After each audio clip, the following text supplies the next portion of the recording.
जरा सोचिए एक ऐसा गांव जहां बच्चे के जन्म पर खुशी नहीं होती है, जहां माँ की गोद में बेटी आते ही सब चुप हो जाते हैं, क्योंकि इस गांव में एक नियम है, अगर लड़की पैदा हुई तो उसे इस गांव में रहने नहीं दिया जाता। आज की ये डॉक्यूमेंट्री सिर्फ एक गांव की कहानी नहीं है, ये एक गलत सोच और एक कड़वा सच है। भारत के कुछ गांव आज भी ऐसे हैं जहां पुरानी परंपरा कानून से ज्यादा मानी जाती है।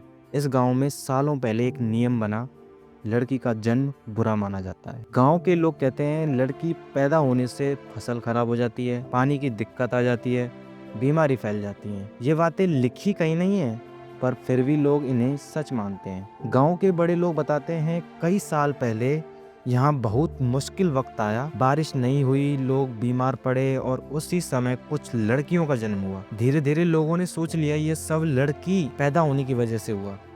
इसी गलत सोच ने एक नियम का रूप ले लिया। लोग डर गए और किसी ने सवाल नहीं पूछा। इस गांव में जब लड़की पैदा होती है तो उसका बचपन वहीं खत्म हो जाता है।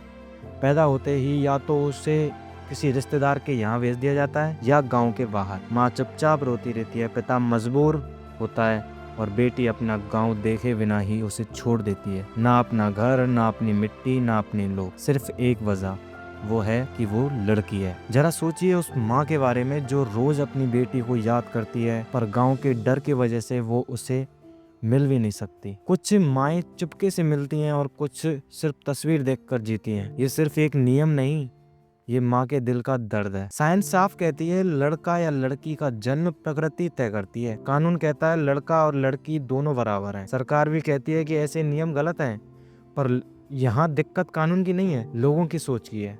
कानून आ सकता है पर सोच बदलने में वक्त लगता है। अच्छी बात यह है कि अब कुछ लोग ही इस नियम के खिलाफ बोल रहे हैं। गांव के कुछ युवा सवाल पूछने लगे हैं, कुछ परिवार अपनी बेटियों को पढ़ने भेज रहे हैं। बदलाव धीरे धीरे है पर शुरू हो चुका है। ये कहानी सिर्फ एक गांव की नहीं, ये एक गलत सोच की कहानी है। सवाल ये नहीं कि नियम कब खत्म होगा, सवाल ये है हम अपनी सोच कब बदलेंगे। जिस दिन बेटी को बोझ समझना बंद होगा, उस दिन सिर्फ गांव नहीं पूरा देश आगे बढ़ेगा।